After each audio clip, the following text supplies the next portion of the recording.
Temos aqui esses textos referenciais, tá ok? Falando acerca da criação dos anjos. Então vamos fazer aqui essas leituras, somente para a gente enriquecer mais aqui o nosso conhecimento.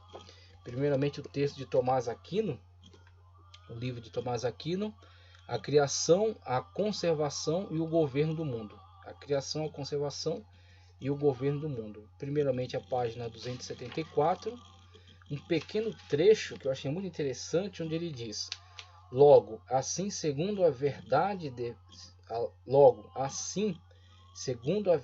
de fé, dizemos que os anjos e os demônios não têm corpos naturalmente unidos, mas são todos incorpóreos, como diz Dionísio. Então, com essa declaração, ele concorda com um autor chamado Dionísio Pseudo-Areopagita, que fala acerca da plena espiritualidade dos anjos. Mas aí, como a gente já havia falado, necessário é diferenciar a plena espiritualidade dos anjos com a espiritualidade, o corpo espiritual de Deus, né? Deus, ele não tem limitações e os anjos têm limitações.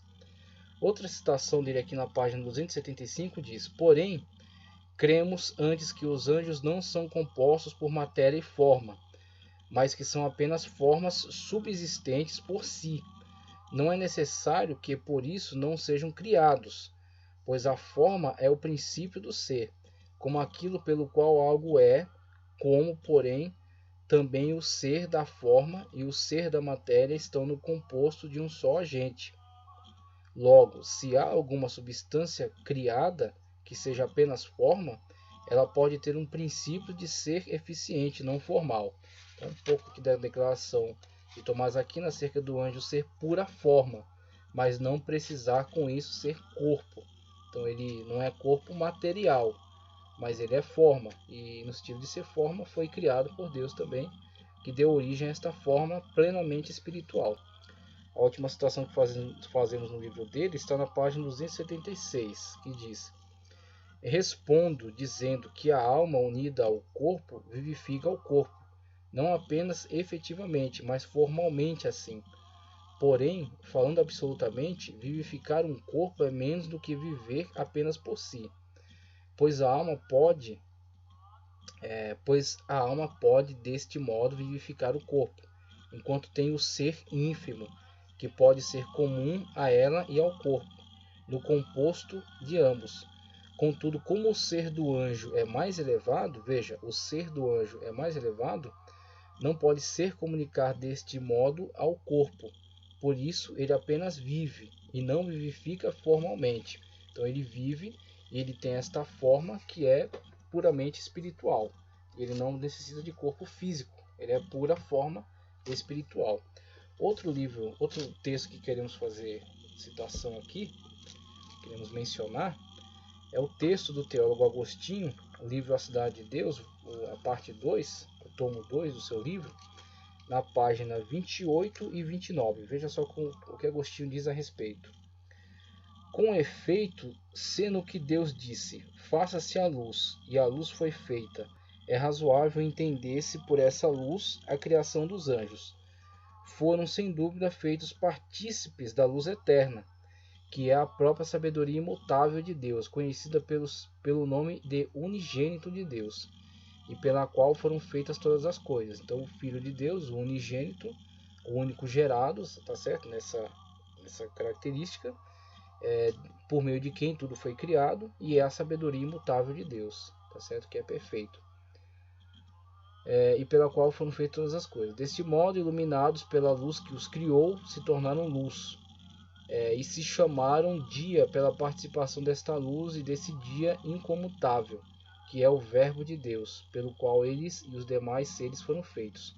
A luz verdadeira que ilumina todo homem que vem a este mundo, ilumina também o anjo puro, a fim de que seja luz não em si mesmo, mas em Deus, né? Participa da luz de Deus, a luz perfeita de Deus. Se o anjo se afasta dele, torna-se impuro, como todos os seres chamados imundos, como já não são luz no Senhor, mas trevas em si mesmos, privados da participação da luz eterna. O mal não tem natureza alguma. A perda do ser é que tomou o nome de mal. Então, o mal é um não ser. O ser é a proximidade de Deus e a iluminação a partir da sua luz eterna, né? A sua luz perfeita. Então os anjos estão vivendo, participando dessa luz. O afastamento disso produz então, né, torna então esse ser mergulhado em trevas. Trevas em si mesmo, como ele diz aí. Na continuidade, queremos fazer também menção do texto de Severino Pedro, Doutrina Bíblica dos Anjos, de Severino Pedro da Silva. Na página 31 ele diz, subtópico, não são uma raça, porque na ressurreição nem casam nem são dados em casamento, mas serão como os anjos do céu. Os anjos em sentido algum compõem uma raça, mas antes uma companhia, certo? Ou diversas companhias. Cada anjo é uma criação original, por isso não propagam a sua espécie, eles não têm sexo, ainda que citados no sentido masculino, porém neste campo são neutros. As escrituras jamais inferem aos anjos pronomes do gênero feminino, como Angélica, etc. Seus nomes são poucos e limitados nas escrituras, mas os que são dados são nomes masculinos. Observemos, pois, Miguel, Gabriel, maravilhoso, entre os bons, e Satanás, Abaddon e Apolion entre os maus. E aí ele também menciona aqui, em Gênesis 6, 2, 4, ocorre a expressão enigmática filhos de Deus, que o Dr. Bullinger, em seu livro How to Enjoy the Bible, Como Apreciar a Bíblia, traduz por anjos de Deus. Porém, para nós, de acordo com o que falou o Senhor Jesus em Mateus 22, 30 e Lucas 20, 35 e 36, respectivamente, esta maneira de interpretação não se coaduna com o argumento e pensamento principais da Escritura. A Bíblia afirma que os anjos, como os homens, foram criados por Deus. Por essa razão, é evidente que tenham em Deus a sua origem. Houve um tempo em que não existiam. Na verdade, havia unicamente o Deus Trino e Uno, o Pai, o Filho e o Espírito Santo. Tomás Aquino diz, é necessário admitir-se que os anjos, bem como todos os seres, menos Deus, foram feitos por Deus, pois só Ele é a própria existência, diferindo em todos os outros a essência da existência, como resulta já visto. É necessário que os anjos tenham sido criados por Deus. E aí ele vai dar continuidade falando um pouco mais acerca do emprego de Bená Elohim como filhos de Deus. E, na verdade, uma incorreta tradução que foi feita na Septuaginta, atribuindo esse Bená, traduzindo esse Bená Elohim diretamente como anjos, mas que na verdade, mais do que uma tradução, é uma interpretação, é uma comunicação do entendimento do autor, né, que fez essa tradução. O autor comunicou, na verdade, a sua filosofia, né? Ele fez uma interpretação e não só uma tradução. Mas sendo fiel ao texto, temos o termo Bená Elohim, filho de Deus. Filho de Deus, podendo ser homem ou anjo. E no caso de Gênesis 6, como vamos ver mais para frente, ali eram homens e não anjos. Por causa, inclusive, dessa questão da sexualidade. Quando falamos acerca dessa questão da sexualidade, já vimos aí Tomás Aquino dizendo que o anjo é pura forma, né, forma plenamente espiritual. Agostinho, que diz que o anjo está próximo à luz divina, ele é plenamente iluminado pela luz divina, mas aqueles que se afastam então têm trevas em si mesmos. E Severino Pedro da Silva, falando acerca da criação dos anjos, dizendo que eles não comunicam, não são uma raça, né, e não têm prole, não comunicam sua existência, mas foram criados exclusivamente, individualmente por Deus. Então, falando acerca disso, e lembrando das linguagens que são empregadas, a gente vê agora a questão do antropomorfismo. Esse quadro que eu coloquei aí agora fala acerca do encontro entre Abraão e os 3 homens que apareceram a ele, e ele os recebeu, foi bastante hospitaleiro, e lhes serviu uma refeição. Só que na verdade Abraão não estava recebendo 3 viajantes. Ele acreditava que sim, porque os seres angelicais ali se manifestavam dessa forma. Mas Abraão os via como homens, os via como fisionomicamente como homens. Só que na verdade eram seres espirituais, eram seres celestiais. Inclusive um deles acredita-se que era um anjo do Senhor, que ficou com Abraão conversando, esticou um pouco mais a conversa, falou acerca da profecia do nascimento de Isaac, né? E os outros dois foram cumprir a sua missão de tirar Ló de Sodoma e Gomorra e trazer para que Deus trouxesse destruição sobre a cidade. Então, quando olhamos para essa situação, vemos duas coisas. Primeiro, essa linguagem antropomórfica, né? Vemos aí estes seres que na verdade são espirituais, eles se metamorfosearam, né? Deus os colocou nesta forma humana. E chegando até Abraão numa forma humana desprovida de asas, vemos aí que eles não estão com asas, e a Bíblia Sagrada, na sua declaração, diz que Abraão se comportou em relação a eles como recebendo seres humanos, e não só essa questão de não ter asas, mas também a questão deles serem homens, aparecerem como homens. E aí muitas pessoas acabam fazendo uma confusão nesse caráter, pensando que os anjos, por aparecerem sempre como homens, são do sexo masculino. E aí, como você vê no Pedro da Silva já deixou claro no seu livro, e usando textos, por exemplo, referenciais das declarações de Cristo, que na eternidade não se casarão nem se darão em casamento, mas serão como os anjos. Aí estabelece essa analogia, né? Entre aquilo que nós seremos e os anjos, serão como os anjos. Não diz que serão anjos, diz que serão como os anjos, nesse aspecto. Nesse caso, nem se dão em casamento. Ou seja, não há sexo biológico. Essas pessoas, esses anjos, aparecem como homens, não porque eles sejam do sexo masculino, porque anjo não tem sexo, tá ok? Inclusive uma discussão também que já vi se levantar, é a questão do homem, do gênero masculino, ser a imagem e semelhança de Deus. Tá ok? E é outro equívoco. Por quê? Porque a questão biológica do sexo masculino, a sexualidade masculina, está ligada a uma questão reprodutiva. Sexo masculino, sexo feminino, com a união dos dois, a reprodução, fecundação do óvulo e a geração de outro ser. E essa é a perpetuação da raça, né? Continuidade da raça. Muito bem, tudo isso é verdade para o plano biológico, mas não para o plano espiritual. Então o que acontece?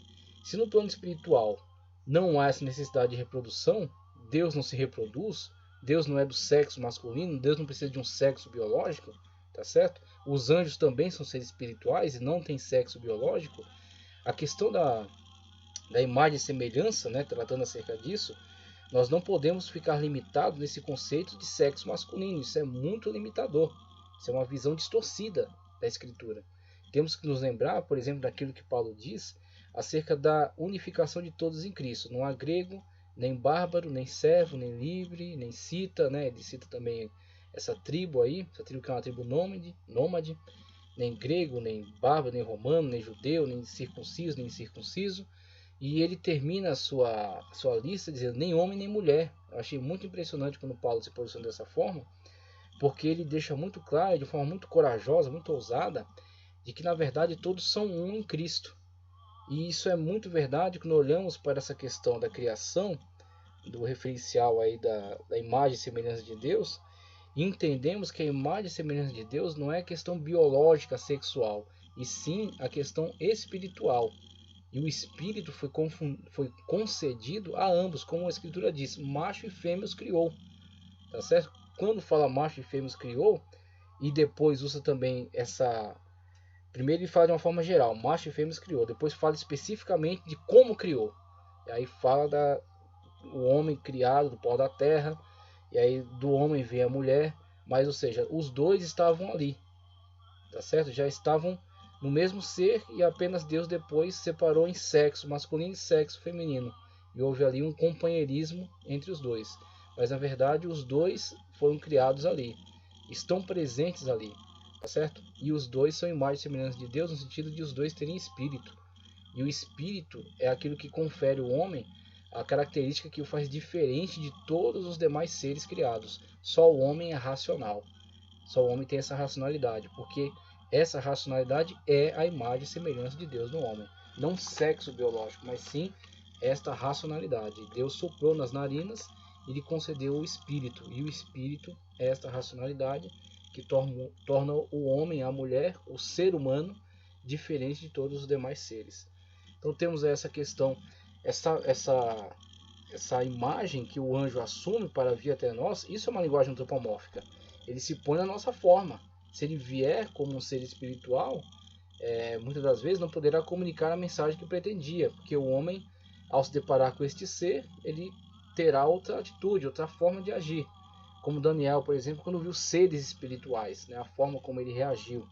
como aquilo causou um grande impacto nele. Então, muitas das vezes, essa questão surge, por exemplo, na forma de manifestação, como ele poderá se manifestar. Então, temos essa manifestação que vemos acima em relação a Abraão, e temos essa outra em relação a Ezequiel. Ezequiel viu os querubins, né? Ezequiel viu os anjos trono, né, como é chamado também, que estavam ali juntamente às rodas do trono de Deus, né, e que tinham essas características tão peculiares, né, em relação a essas asas, essas formas de homem, de águia, de boi, né, então tinham essas formas diferenciadas, e tudo isso é característico, né, desses seres, e que o diferencia de todo qualquer ser, né, torna ele um ser muito singular. E Ezequiel os viu e os tentou descrever, e com certeza ficou muito impressionado, muito chocado com esta visão.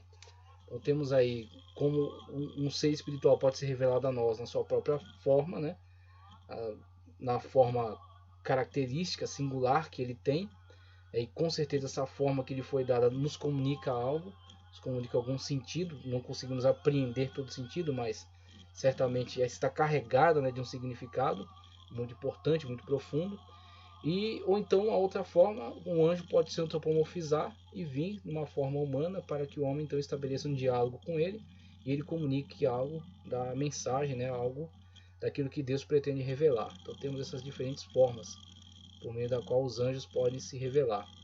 A questão de sexo masculino e feminino já foi discutida, tá certo? Isso aqui é apenas uma questão, uma linguagem antropomórfica, né? Por que se manifestar na forma masculina? Aí nós vemos, por exemplo, dentro da criação, dos textos que estão na criação, da importância do homem como a importância da mulher, e ambos sendo a imagem e semelhança de Deus, vemos que ao homem é conferido liderança. Então o homem tem que liderar a sua casa, o homem tem que se responsabilizar, né? Tem que estar à frente. Paulo também aproveita a mesma ideia, fala que o homem precisa se comportar para com a sua família como Cristo em relação à igreja. Cristo toma a frente da sua igreja, Cristo morre pela sua igreja, Cristo assume todos os riscos pela sua igreja. Da mesma forma, o homem que é posto sob liderança. Então, na situação do Éden mesmo, vemos toda aquela sedução, vemos que a mulher se deixou seduzir por aquela dialética, né, da serpente que estava sendo veículo para o diabo, e ela traz o fruto e apresenta ao homem, e o homem também se deixa levar e é envolvido também naquela situação. Só que quando Deus vem ao jardim, onisciente que é, mas ofertando ao homem a possibilidade de se declarar e pedir o perdão de Deus, né? Então pergunta ao homem: onde estás? Como se ele não soubesse, né? Mas oferta ao homem a possibilidade de se manifestar. Então, onde estás? E após o homem se manifestar, o que aconteceu? Deixa que ele se declare. Só que quando Deus se manifesta, veja, ele se dirige primeiramente ao homem, porque ele está buscando aquele que foi-lhe concedido o papel de liderança, e que se houvesse exercido essa liderança, teria feito o correto, que é, uma vez que Eva chegasse com o fruto, ele teria advertido: olha, esse fruto não era para ser consumido. Vamos esperar o Senhor se apresentar, vamos apresentar o caso a ele. E Deus teria trazido uma solução, mas na verdade ele não exerceu o seu papel de liderança, se deixou levar, né, e acabou acarretando com toda a destruição desse plano perfeito de Deus. Mas vemos que esse papel de liderança é lhe conferido. E esse papel de liderança que ele deveria exercer, que ele deve exercer, nós vemos isso, por exemplo, na manifestação dos seres angélicos no sexo masculino, nesse aspecto do sexo masculino. Ele se manifesta como um ser do sexo masculino porque ele está comunicando uma ordem, uma ordenança de Deus. Ele está comunicando uma palavra de ordenança, tá certo? Um mandamento, uma ordem, uma mensagem de autoridade. Então ele traz a imagem da autoridade, tá certo? Ele traz a imagem que comunica a autoridade. Então com isso vemos a necessidade, né, dentro dessa questão antropomórfica, a necessidade de se manifestar como um ser do sexo masculino. Mas eu deixo aqui uma ressalva, né, um parêntese que eu abro nessa argumentação. Não é doutrina, tá ok? Não é uma questão doutrinária, mas é um ponto de vista meu, um ponto de vista particular. É impossível que ele se manifeste no sexo com o aspecto do sexo masculino? Ao meu ver, não é. Dependendo da necessidade. Então, por exemplo, os anjos não são empregados, por exemplo, para proteger, não são empregados, por exemplo, para trazer algum livramento. Ele não pode se manifestar, Deus não pode manifestar o seu anjo, materializar o seu anjo, dar a imagem ao seu anjo como uma mulher e trazer um livramento, por exemplo, a uma mulher, ou comunicar uma mensagem a uma mulher. Então, ao meu ver, olhando para essa questão da linguagem antropomórfica não sexual, tá certo? Da questão do anjo não precisar de sexo biológico, por ser um ser puramente espiritual, tá ok? Ao meu ver, olhando nesse aspecto, né, essa inferência, é possível sim se manifestar como um ser do sexo feminino. Mas todas as vezes que vemos a comunicação de uma mensagem da parte de Deus, vemos sempre o referencial bíblico, a doutrina. Isso é apenas uma especulação minha. Aquilo que é doutrina bíblica é: os anjos se manifestam como seres do sexo masculino, sem necessariamente serem do sexo masculino. Tá ok? Então, caminhando já para o final da aula, temos aqui a questão, né, colocada aqui, de Deus ser espírito, mas diferentemente dos anjos, que são seres limitados, Deus não tem esta limitação. Tá ok? Agora só queria trazer aqui mais algumas leituras complementares e encerrar a nossa aula. A questão aqui em torno de Gênesis 6, 1 ao 4, os filhos de Deus, Bená Elohim, nós vamos discutir numa próxima aula. Agora eu quero só trazer algumas leituras que vão também colaborar com essa questão da criação dos anjos e encerrar a nossa aula, que já se estendeu bastante, mas vamos trazer essa leitura aqui que vai enriquecer com certeza o nosso conhecimento. Veja, primeiramente na teologia sistemática de Wein-Gruden, tá ok? Teologia sistemática de Wein-Gruden. Explicação com que são anjos. Que são anjos? Porque Deus os criou. Explicação em base bíblica. Que são anjos? Podemos dar a anjos a seguinte definição: anjos são seres espirituais criados, dotados de juízo moral e alta inteligência, mas desprovidos de corpos físicos. Veja que casa com a ideia desenvolvida por Tomás Aquino, tá ok? Eles são formas espirituais puras. Seres espirituais criados. Os anjos não existem desde sempre. Fazem parte do universo que Deus criou. Numa passagem que se refere aos anjos como as hostes dos céus, ou os exércitos dos céus, diz Esdras: só tu és Deus, tu fizeste o céu e o céu dos céus, e todo o seu exército, e o exército dos céus te adora. Neemias 9:6, que a gente já usou, né? Salmo 148:2, e o 5 também diz algo assim. Paulo nos diz que Deus criou todas as coisas, as visíveis e as invisíveis, por meio de Cristo e para ele, e depois inclui especificamente o mundo dos anjos, com a expressão: sejam tronos, sejam soberanias, quer principados, quer potestades. Colossenses 1,16. O fato de que os anjos exercem juízo moral se percebe no fato de alguns deles terem pecado e caído dos seus postos. 2 de Pedro 2,4, Judas 6. Ver também capítulo 20 dessa teologia sistemática. Sua elevada inteligência se revela quando ao longo da Bíblia falam as pessoas. Mateus 28:5, Atos 12:6 a 11, tá ok? E cantam louvores a Deus. Apocalipse 4:11 e 5:11 também. Como os anjos são espíritos, Hebreus 1:14, ou criaturas espirituais, normalmente não têm corpos físicos, Lucas 24:39. Portanto, em geral, não podemos vê-los a menos que Deus nos dê a capacidade especial de enxergá-los. Aí dá os referenciais aqui, Números 22:31, 2 Reis 6:17, Lucas 2:13. São invisíveis nas atividades normais de nos guardar e proteger. Salmos 34:7, 91:11, Hebreus 1:14. E de se unir a nós na adoração a Deus, Hebreus 12:22.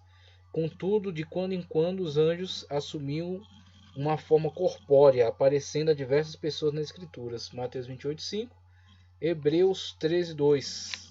Falando aqui acerca dos anjos, grande teólogo, o Dr. Wein-Gruden, ok? Recomendo a todos adquirir esta teologia sistemática e estudar com bastante profundidade, porque é algo que constrói o nosso conhecimento em relação à verdade bíblica. Então, ele falando aqui acerca dos anjos, casou com aquilo que Tomás de Aquino já havia tratado e mostrou que os anjos estão intensamente envolvidos em diversas atividades sem necessariamente nós o vermos, né? Então são seres espirituais e estão constantemente colaborando juntamente conosco e servindo a Deus, né? Totalmente submissos a Deus. Agora, a segunda referência que eu trago é a teologia sistemática de Stanley M. Orton, uma perspectiva pentecostal.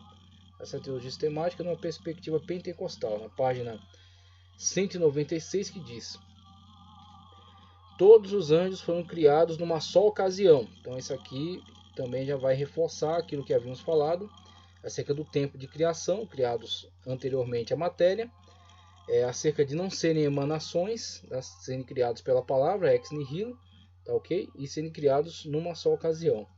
A Bíblia não dá nenhum indício de um cronograma de criação incremental de anjos, nem de alguma outra coisa.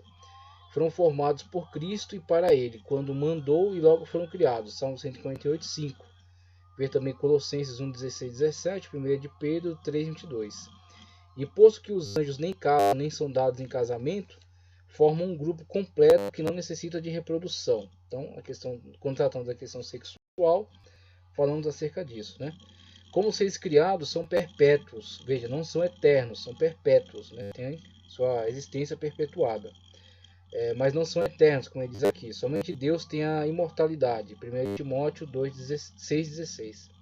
No sentido de não ter começo nem fim. Os anjos tiveram um começo, mas não terão fim, pois estarão presentes nos tempos eternos e na Nova Jerusalém. Hebreus 12, 22, Apocalipse 21, 9 e 12. Os anjos têm uma natureza incomparável, são superiores aos seres humanos. Aí entra a questão da gradação que falamos. Não numa questão do homem ser intrinsecamente mal, mas ser numa gradação inferior em relação à pureza dos seres totalmente espirituais, que são os anjos. Tá ok? Mas inferiores ao Jesus encarnado. Interessante isso aqui, ó. Então são superiores aos seres humanos, mas inferiores ao Jesus encarnado. Hebreus 1,6. Que fala que foi feito um pouco acima dos anjos. A Bíblia ressalta os seguintes fatos a respeito dos anjos.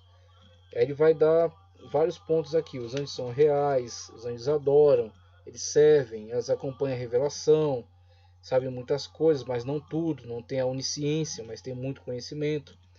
O poder superior ao dos homens, mas não todo o poder. Tomam decisões, tá ok? Mas a decisão está num tempo diferenciado em relação ao nosso. Eles vivem num tempo, eles vivem ligados ao tempo, ligados ao mundo, né, eterno de Deus, ao tempo de Deus. Então não estão submetidos ao nosso tempo, ao tempo cronológico. Assim a sua decisão é perpetuada ao longo do tempo, né, decisão perpétua, não sofre alteração. Então ele segue na mesma linha de raciocínio, né? Então temos aí a teologia sistemática, uma perspectiva pentecostal de Stanley M. Orton, também extraordinária. E para encerrar, a gente vai fazer a leitura da teologia sistemática de Berkhof, Luiz Berkhof, página 133, a natureza dos anjos.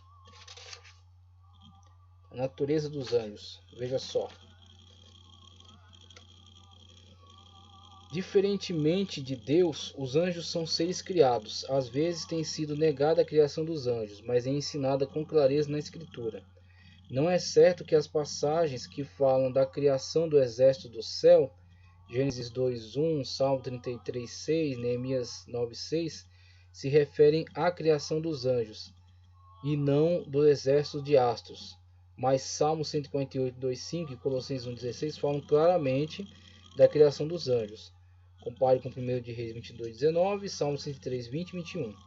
A ocasião em que foram criados não pode ser fixada definitivamente. A opinião de alguns, baseada em Jó 38:7, de que foram criados antes de todas as coisas, todas as outras coisas, realmente não tem um apoio na Escritura. Quanto sabemos, nenhuma obra criadora precedeu a criação dos céus e da terra. A passagem do livro de Jó 38:7, na verdade, ensina com veia poética, tá certo? Um texto de uma forma poética, que eles estavam presentes na fundação do mundo, como também as estrelas estavam. Não, porém, que eles existiam antes da criação primária dos céus e da terra. Inclusive Agostinho, né? Agostinho caminha nessa posição aqui, quando ele fala que a referência acerca da criação dos céus inclui a criação dos anjos. Então, os anjos não antecedem essa criação, como Luiz Berkhof está afirmando aqui, mas ele está incluído dentro desse grupo, quando fala acerca céus e terra.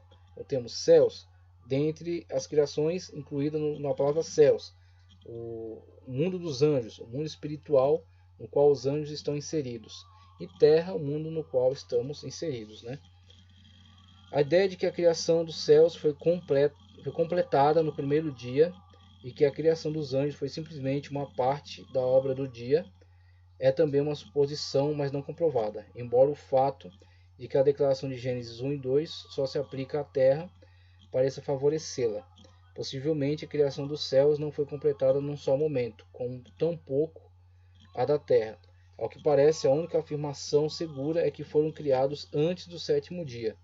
Pelo menos é o que se deduz das passagens de Gênesis 2:1, 20:11, Jó 38:7 e Neemias 9:6. Muito bem, então esse é o posicionamento de Berkhof em relação a esses textos, né? Alguns textos que são usados como outros como referenciais da criação dos anjos, ele entende que na verdade não são, né? Então alguns colocam anterior à criação de todas essas coisas que estão presentes hoje, né? Os astros e tudo mais. Ele já entende que os anjos têm que estar dentro destes seres criados, né? Dentro dessas coisas que foram criadas, também os anjos incluídos dentro dessa criação.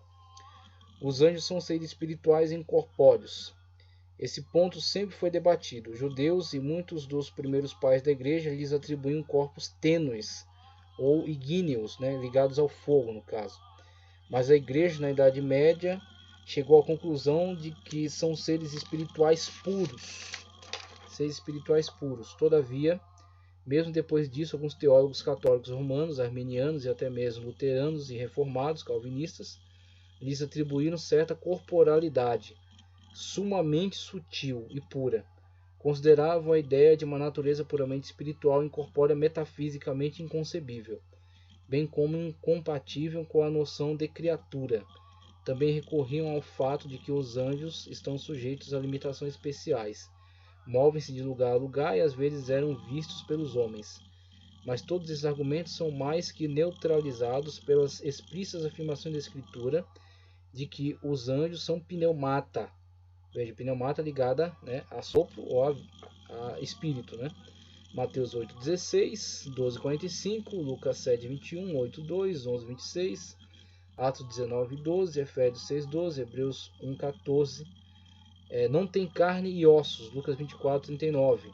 Não se casam, Mateus 22:30. Podem estar presentes em grande número num espaço muito limitado, né? Então essa limitação dois corpos não habitam no mesmo lugar, não pode estar no mesmo lugar. Então isso para o anjo não vale, né?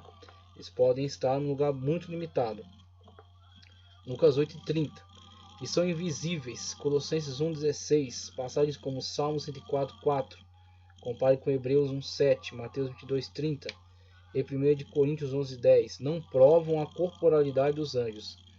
Tampouco aprovam as descrições simbólicas dos anjos na profecia de Ezequiel e no livro de Apocalipse, nem os seus aparecimentos em formas corporais, embora seja difícil dizer se os corpos que eles assumiram em certas ocasiões eram reais ou apenas aparentes.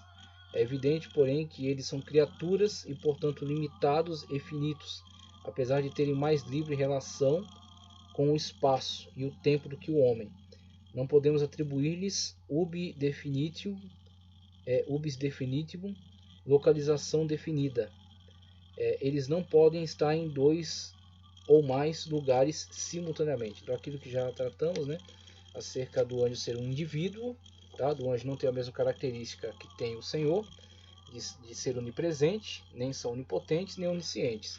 Eles têm um corpo, agora não é um corpo como o nosso corpo limitado, é um corpo puramente espiritual. Por isso que Tomás Aquino preferia dizer que ele é pura forma, né? Ele é apenas forma e não corporalidade. Mas basicamente temos aí algumas posições desses teólogos aí, a construção desse conhecimento, e aí temos, como já ressaltamos no começo da aula, numa linguagem antropomórfica, né, antropopática, aquilo que podemos declarar acerca deles, mas certamente não é tudo que poderíamos declarar, não é tudo que poderíamos saber, mas apenas aquilo que conseguimos saber dentro do nosso plano limitado, tá ok? Então encerramos aqui a nossa aula, depois vamos tratar acerca desse importante trecho aqui, né, do livro de Gênesis, tá ok? Então na próxima aula vamos tratar acerca disso. E se você gostou, compartilhe essa aula, curte, inscreva-se no canal, continue orando por mim, que eu vou aqui orando por você, que Deus possa sempre fazer você crescer na graça e no conhecimento, que nós possamos aí cada vez mais nos aproximar, nos mergulhar no conhecimento da palavra de Deus, tá certo? Muito obrigado.